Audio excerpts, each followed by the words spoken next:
Hi everyone, my name is Kameron, and today we're back at another book review. So, it's not the one on the 4-hour work week, and right now I'm doing the two stuffed animals. Don't mind them; they're kind of just there. So,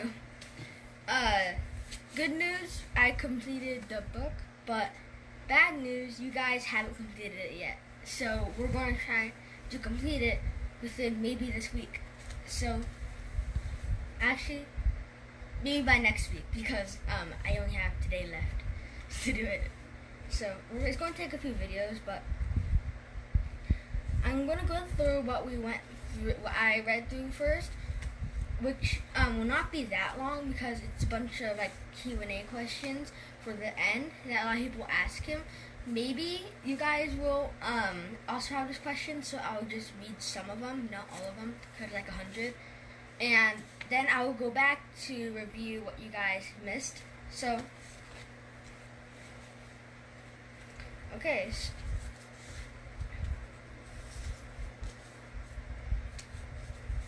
Alright, so there's some not that important stuff, but here is the list. I'm going to skip through a lot of things that you don't need because things that most people won't really ask, like what's your favorite color, which is green, by the way, for him. So,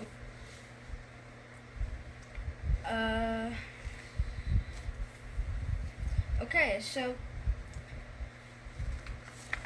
alright, skip through a lot of stuff.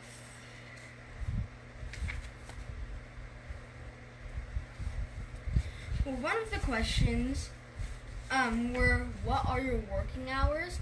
Which I think I would use his work hours for my work hours maybe, but I'm not sure if we fit the same schedule. But his work hours are 10 a.m. to 6 p.m.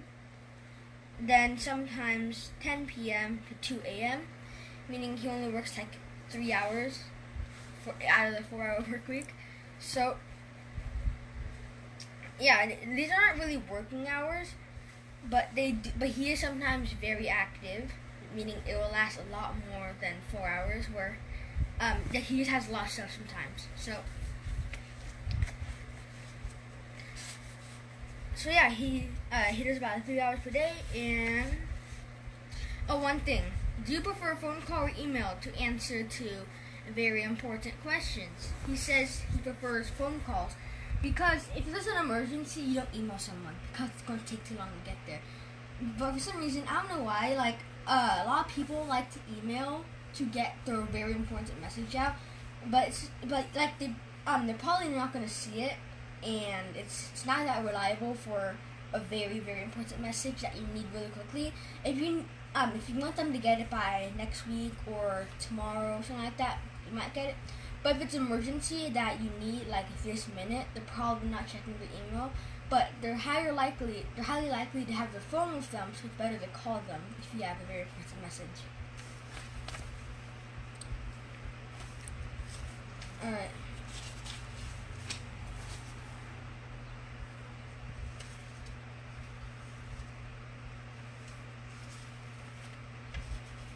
Okay, so this on number 34 out of the 100, he says that there's no need to follow up with someone after the call has taken place unless someone tells you to. So there wasn't really an explanation for it. That's all it said. So a lot of people like to follow up. I don't think he likes to follow up. Well, I'm pretty sure what he means is that you don't follow up if the deal's already closed. But a lot of people follow up. I'm not sure. So I'm going to have to think a lot more about that. You have to follow up when you're trying to get the deal. But if it's already closed, you need to follow up. Okay. So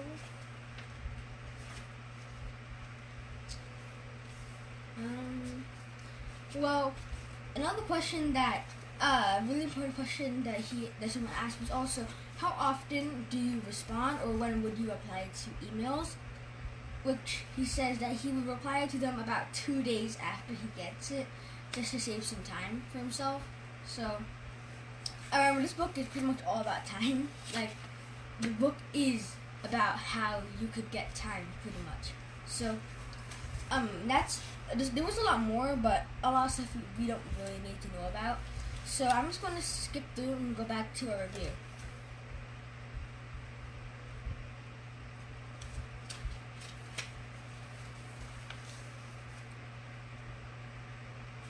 Okay. So, wait.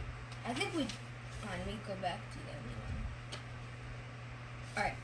So, here's now where we're starting off. So, he's going to show us a chart of what he does to do the faster decision making. So, I'm not going to show it to you because I really do not feel like getting up right now. So, I'm going to tell you what it says. First, you're presented the activity or choices. You have to ask yourself, will you enjoy this? If yes, move on to your calendar or action list. See if you have any time. Then you have to ask, is it generating? Meaning, is it going to be helpful? Is it good? If yes, then ask yourself, can it be outsourced? And if yes, request resistance. But if no, you once again have to check your calendar to see if you have time for something that could be fun or something. Next thing is it your obligation? If yes, you have to check your calendar. If no, then you eliminate.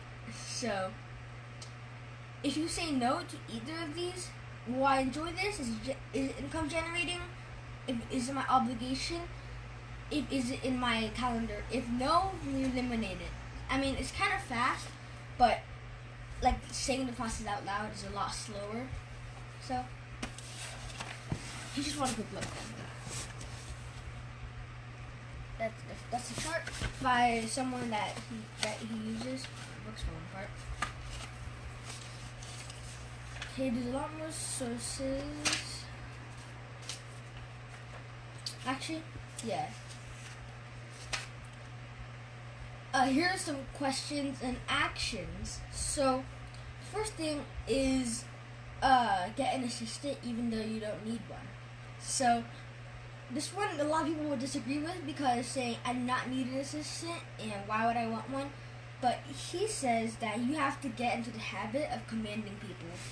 Like, you need to get into the habit of telling people what to do, but don't be like extremely bossy because you're not. There's always going to be a bigger shark than you, and you're going to have to learn from them sometimes. But when you're a shark yourself, then you have to command a smaller fish. So, yeah, get an assistant because you just want pretty much an employee. You want to get into the habit of commanding people and telling them what to do. It doesn't matter if you need them or not. It's just education. So, the next word thing is start small but think big. So, it's pretty much self-explanatory where everyone starts from somewhere. It's gonna be whether you start from a bad background, a good background, a small place, big place. As long as if you think big, then you become big in a way. So, there were some recommendations that these guys suggested to do, like, kind of get. He said just reach 7 figures, which I'm pretty sure is 1 million, or just make a lot of money in general. So, multi-million. Mm-hmm. Yeah. First thing that he said was look at your to-do list. That's important. I'm currently doing that right now. This is a part of my to-do list. Make sure you actually fulfill it because some people, they have it there but they don't fulfill it. So make sure you actually complete your to-do list. And next thing is examine pain points. What causes you the most frustration and freedom? And so, yeah, just think about what will hurt you and if it's really that bad. Just think about it, because if you don't think about it, it could be unexpected and it'll hurt you a lot more. So, alright. So, the next thing is identify your top 5 time-consuming non-work tasks and 5 personal tasks you could assign for sheer fun. It means though, because just the title itself. So, first thing is to think about what work tasks do not have a star on it. Like, on my schedule, we have stars on everything that's important. And that's not important, it doesn't need to be done. It's optional. So, make sure you get your stars done first. And you have to identify your number 5, your number 5 time-consuming work that will not help you. Not eliminate them. That's not what he said. Well, you have to identify them, which I do not have, because I have some like exercising. I mean, it will get me somewhere. Swimming, a little bit of breaks here and there. And he said you should count that as your 5 personal tasks you could assign for fun. So he has 5 tasks for fun, but I do not, because my funds are longer. He has more funds, but it's shorter. So same time, but he has it more frequently. Which brings me to what I think about more: retirement. He was talking about. I was talking about retirement a lot, like in the past few videos. He does not take retirement. Retirement for me, my daily retirement, meaning I retire from my day at the end of the day. Meaning, when my day is almost over, I just enjoy the rest of the day. He has mini retirements, like he would do at the end of his whole life. Mini retirements meaning that he has like 10-minute retirements, 5-minute retirements, here and there. Like after every task he does that. For me, I have like every 4 tasks I have a break or something like that. So Do you have a break 30 minutes every hour task? No, not every hour. Mm-hmm. Not every hour. If that was so, I would have like a 3-hour break. So, next thing would be keep in syncing scheduling calendars, meaning just add things to your calendar. And now he's just going to try to talk about a bunch of good sites. I'm just going to name them WebEx Office and BusySync, which are just scheduling and counting websites. I'm probably not going to use them. I do it on paper and printing. So, okay. Skip a lot of things that are not important. Let's get to the point.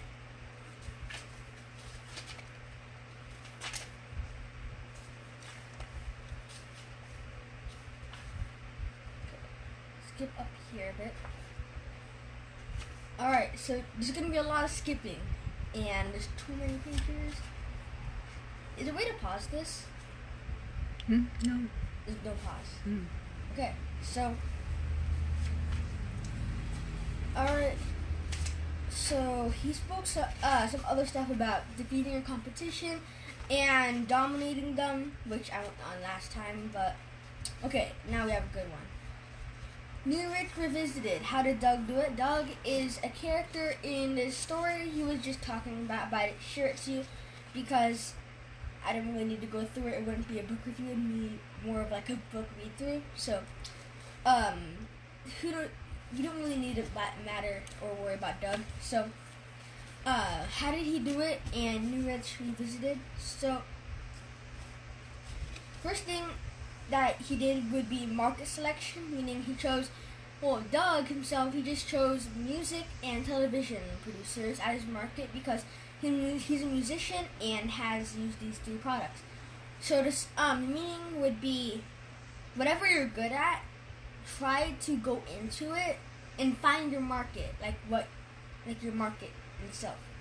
Like, if you're really good at music, like he did, he chose music and television producers as his market. And nothing he did was micro testing. No, that's number 3. Number 2 would be product brainstorming. So he chose a lot of very popular products from a lot of large manufacturers. Oh, that guy scared me. So a lot of large manufacturers. He doesn't copy them, but he does improve off of them. which if resources are there, then use it. Because I think I heard somewhere that good artists create, great artists copy. But they don't really copy. If I were to add on to it, I would say copy and make it better. So copying won't get you anywhere, because if you copied a good person, you'll just be good. You won't be great. So if you copy and make it better, you would be great. So just remember, it's okay to use other people as long as you're improving on it. Okay. Micro testing. So what it means by micro testing is that he simply just put out small samples of what his product would be, and like your prototype, you start trying to sell it. Of course, you're not going full out because that'd be too expensive. So you'd rather just put your product like 10 items and try to sell them and see how it goes. And if you could sell them within one day, then you're pretty decent. So that's how that guy did micro testing. All right, roll out an automation. Roll out an automation. So I'm not sure what the title means, but I do know what was it about. So it was talking about how he reduced a lot of his time requirements and a lot of things that are really pointless, meaning he just compacted it together. Think of it as a sandwich.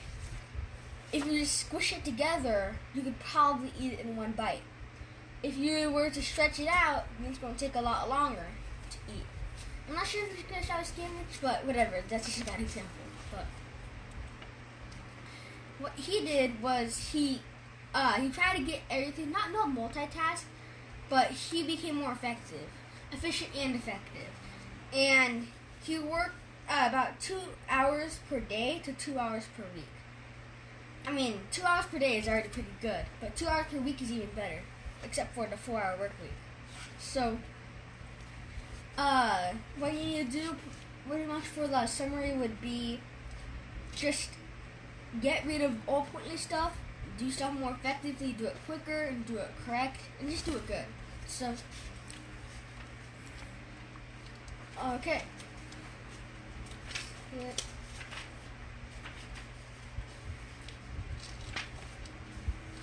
Oh yeah, there's this anatomy of automation page, but like, should I show it, because it's going to be very long and very complicated? Just talk. You don't have to show it. This? Yeah. So You don't have to be too detailed. That's also a little complicated for me, but I do sort of get what it means because there's a lot of charts in flowing through. So there's 1, 2, 3, 4 sections: ads, order taking, order processing, and happy Tim, happy customer, which means you got the close. So for ads, it would be print ads, which leads to your call center, and for order taking, this would just be the automation in how you get things done and what you would do. And you print ads and you check at like a call center to see how much it will cost a minute, which is 83 cents a minute for this guy, which is pretty expensive in my opinion. It depends if you're calling like someone random, like your friend, and you talk to them for like 10 minutes, you got $10. I think that's kind of a scam, but let's just get to the point. So then you lead a bunch of websites off of ads. So you get websites that would cost around $200 a month in the call centers. You put it all together and you put the fulfillment, which is under the order processing, and you put it into a package to sell, and you have the manufacturers that will ship it to you in bulk, and you will then you have the processors that might charge you a few percent off of how much you make, which I think Amazon does that, but remember, it's going to be really complicated, and I might sound very gibberish in a way. I'm probably talking very weirdly right now, so, because there's a lot of things on this list. And then you sell your package to customers worldwide, and you deposit money from Tim's bank account, and then boom, you have the money. So I'm not going to go through that again because I just wasted a lot of my breath on that. So Ooh, that's enough. Okay. Alright, splitting the pie, outsourcer economics. So, he pretty much had a list to gain his profit. So this is how you gain profit. So you have revenue, which would be, I'm gonna show you it just for 1 second, then I'm gonna show you this right there. And first you get your revenue, and you get the revenue means you have your product cost, your shipping and handling price, and then you get your total revenue added together. Then you have your expenses. You have product manufacturing, the call centers from your advertisement. You have shipping. You have a bunch of fulfillment, credit card processing, and the kind of cards and returns. And you have royalty fees. And then you get your total expenses. For this guy, it was $92. Expenses was $32. You subtract it, and you get your profit, which would be revenue minus expenses. For him, it was $60. So that's how you calculate your profit. It's very simple. Just what you earn minus what it costs you. Minus, yeah. And you get that. Okay.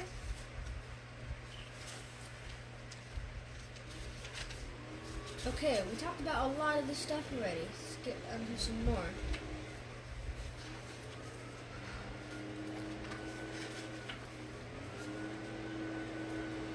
Alright, so where was the first piece? This is very strange. You started off at number 2. I think it just disappeared. Well, I'm just gonna call it number 1. Step 1 to eliminate a lot of stuff and also add from the DEAL acronym. D is for definition, E is for elimination, A is for automation, and I kind of forgot what L was. I need to reread it. So, whatever. For this part, Leverage. yeah, wait. Actually, I'm going to go back to that later. I think it might be leverage. Whatever. So, step 1 would be increase investment. Investing would pretty much mean giving away your money to get some more in return. But sometimes you do not get any money in return. So, pretty much would be you're giving away money for a boat of money to come to you. Sometimes the boat will sink, meaning you do not earn any money and you just kind of just spent your money there. Or the boat will come to you and you made a worthy investment. Step 1 would be investing a lot of your money because you have to give up money to gain money. You can't earn any money without doing that. Like, think about a job. Yes, like, oh, it's probably going to be free, but sometimes you have to pay for your food, you have to pay for your computer maybe, you have to pay for your phone for sure, and a lot of internet at your home, and a bunch of stuff. So, you always have to give away some money to get back in return. But sometimes, if you make a poor investment, then you probably won't get anything in return. So, alright. Next thing would be prepare the quantifiable business benefit. So, meaning that he just makes, well, this guy, his name is Sherwood, which once again is from another story that I decided not to tell you. Because I realized I learned my lesson from Sam Walton. I spent way too much time on Sam Walton telling you guys a bunch of really useless stories and how moon pies and all of that. So, you won't know who Sherwood is. Well, this guy, he creates a bullet point list of how much more he achieves outside. Meaning he lists what he achieved, and he decides that he needs to make a lot better decisions. And so, what this means overall would be just make good decisions and make a quantifiable business decisions. So,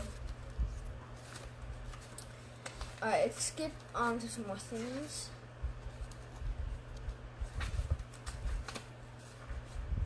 I think this one would be good.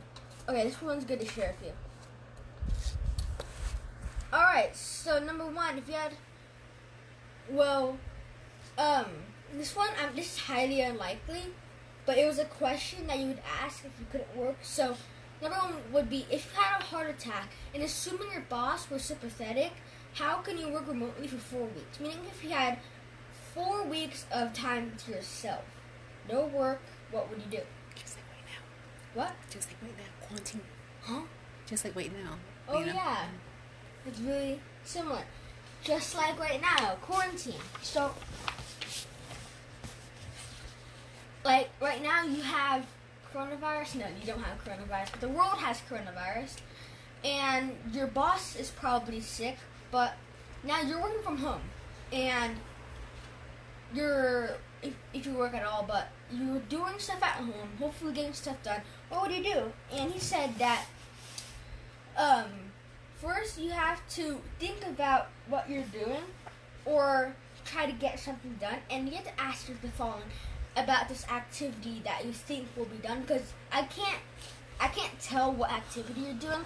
You're probably doing really random stuff that I'll probably never know, but whatever activity that is, you have to ask yourself these qualifications. Number one, what are you accomplishing? You know, I said it a little too loud. You can't say it too loud. Accomplishing with this task. What is the purpose of what you're doing? So, you have everything to be done with a purpose. So, give me an example. Like, let's see.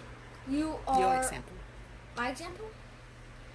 Well, I say adding reading into my schedule. What's the purpose? I will become more intelligent, and I will get more things done by learning how to get more things done through this book.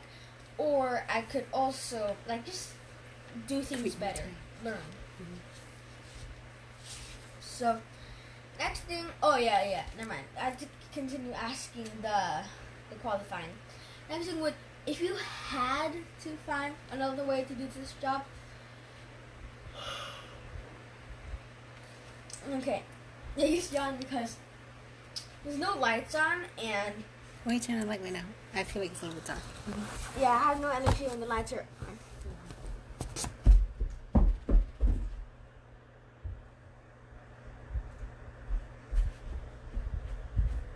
I'm going to need a lot more sugar. Once again, not take sugar. Now. Alright, so you have to ask yourself, if you had to find a way to accomplish your task in a different way, how would you do it? After this list, I will start to review. Now, how would you do it? Like, if I were to read right now, if I had to find a different way to read, how would I do it? I mean, huh? Okay, so if you had to find a different way to do it, how would I do it? You could do audio. You can, I think the audio is the only other way, actually. Or actually, no, better idea. Speed reading. Huh? Speed reading. Learn about speed reading. Well, if you can, then you could do it. But another thing that you could do, if you had no time, what would you do to get that thing done? So, a good idea would be, if you're taking some form of transportation, or if you're doing something that is, just list the things that you cannot multitask in. Like driving, but let's say you're not the driver. You're in a bus, you're a passenger. You could read inside. I mean, airplane or something? Yeah, an airplane. If you're flying somewhere to get something done. Well, I do not suggest reading inside of a car, because you might throw up. But some people could do it. I mean, I probably can't because I can't focus. It's going to be too loud in there. But you can kind of multitask by sitting down and reading at the same time. So, when someone watches a movie, you don't enjoy movies. Yeah, you could read while watching movies. Matter of fact, that's kind of what my mom did. So every once in a while, we'd have movie night. Like, Sam Watson once said that. Wait, no, was it Sam Watson? Well, someone said that. Yeah, it was Sam Watson. Someone has does fun nights every. No, not fun nights, but like. Question asking. I just want to say what they do. On Friday they would have a family dinner, which I'm pretty sure you would already have, but I usually don't have it because we're usually really busy on our own ways. And on Saturday they would go and like have a little bit of a fun night, like enjoy your life for 1 week. And on Sunday, they would talk to each other in one meeting for 10 minutes. Everyone gathers up and say, what did we do? How well did we do this week? What could we do to improve this week? I might actually imply it, like that could be a new family thing we do. But, so... Get the family in the same page. Finance and everything. Yeah, that's exactly what it said. Get caught up. So,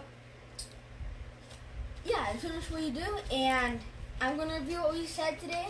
And we talked about questions and actions, some Sherwood guy, how do you do it, Doug, and the automation process, and a lot of other stuff that will help you in the future. Hold on, let me get this bookmark ready so that I do not forget.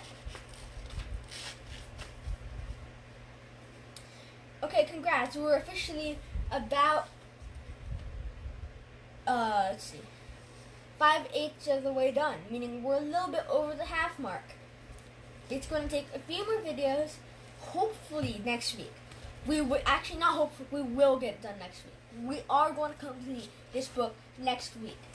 Well, most likely, I will be starting a new book, and I have not thought about it yet because I just completed it. But I hope you guys enjoyed these videos. Hopefully you learned something.